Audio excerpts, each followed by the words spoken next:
នេះជាកំប៉ុងដាក់ប៊ិចដែលក្មួយខ្ញុំកំងឲ្យធ្វើនៅទាំងអស់គ្នាខ្ញុំខំថាបរៀនឲ្យចេះធ្វើទៅចង់បានអីធ្វើខ្លួនឯងអញ្ចឹងណាស្រាប់តែមានណាមកចេះតែខាងកំងនេះវិញហើយកំងនឹងចេះទៀតមករហូតតែពេលយប់ទេ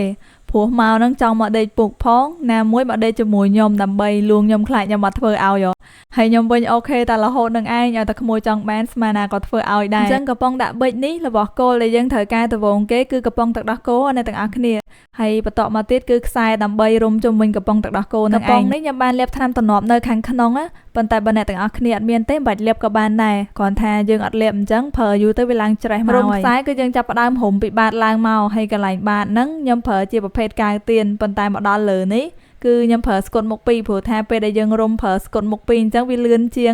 ហើយណាមួយកន្លែងហ្នឹងទោះយើងប្រើស្គុតមុខពីរក៏វាអត់រវោតឈូសទៅវិញដែររុំខ្សែយើងរុំយកតែមកស្មើមាត់ខាងលើមកបាច់ចិត្តពេកក៏បានដែរព្រោះថាខាងលើហ្នឹងគឺខ្ញុំត្រូវបិទដោយលួសកម្មញ័យទេលួសកម្មញ័យហ្នឹងខ្ញុំយកវាមករុំជាមួយនឹងលួសដើមផ្កាអញ្ចឹងទៅ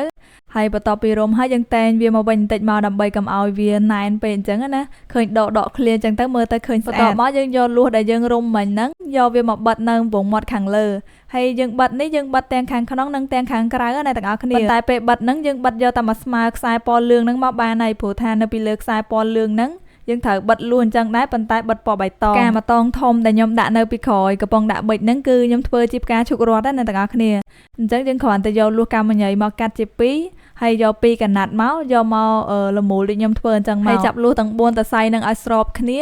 នឹងយើងវាស់យកត្រឹមស្រទាប់ផ្កា4សង់ទីម៉ែត្រមកបានហើយយកកតុយលួសមួយយកមករុំឲ្យជាប់សល់កតុយលួសហ្មងយើងកាត់ចេញទៅយើងធ្វើស្រទាប់ផ្កាដូចគ្នាអញ្ចឹងឲ្យបានចំនួន16ស្រទាប់មកហើយបន្តមកទៀតនេះគឺយើងចូលដល់ការធ្វើបដូលកដាលផ្កាជក់រ័ត្នអញ្ចឹងបដូលកដាលផ្កាជក់រ័ត្នគឺយើងប្រើលួសពណ៌សូកូឡាអញ្ចឹងណាទាំងអស់គ្នាបដូលផ្កានេះយើងគ្រាន់តែយកលួសមករុំអញ្ចឹងហើយបិទវាពីរជាន់មកបាន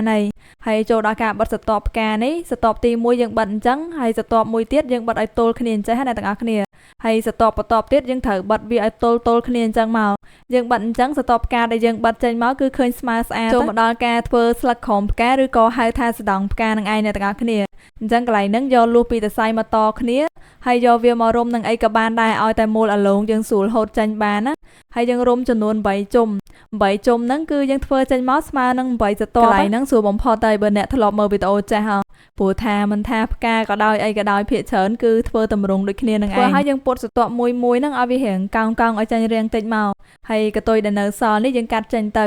នឹងយកលួសតងផ្កាយកមកដោតជាប់ជាមួយវាហើយចាំយកទៅបិទជាមួយនឹងផ្កាយកមកការរុំដើមផ្កានេះគឺខ្ញុំយកលួសកម្មញ័យតសៃទាំងមូលហ្នឹងយកមករុំជាមួយនឹងលួសនឹងយកហ្មងហើយកន្លែងស្លឹកនេះក៏ខ្ញុំអត់បង្ហាញពីរបៀបធ្វើដែរព្រោះថា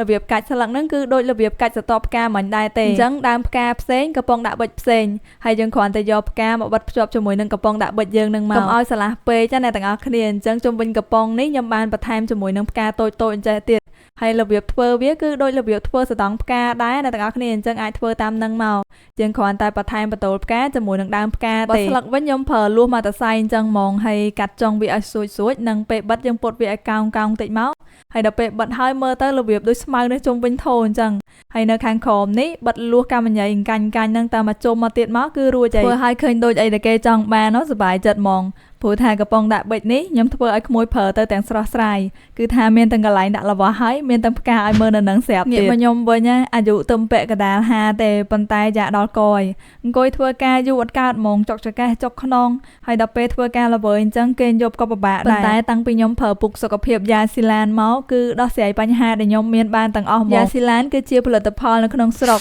ដែលមានសិប្បកម្មផលិតផ្ទាល់នៅរាជធានីភ្នំពេញយើងនឹងឯងហើយផលិតផលខាងគាត់មានជម្រើសច្រើនមែនតើសម្រាប់អ្នកទាំងអស់គ្នាមិនថាទាំងពូកភួយខ្នើយអោបខ្នើយកោយអីជាដើមហ្នឹងហើយសំខាន់ផលិតផលនៅក្នុងស្រុកអញ្ចឹងធានាថាប្រើដោយទំនុកចិត្តហ្មង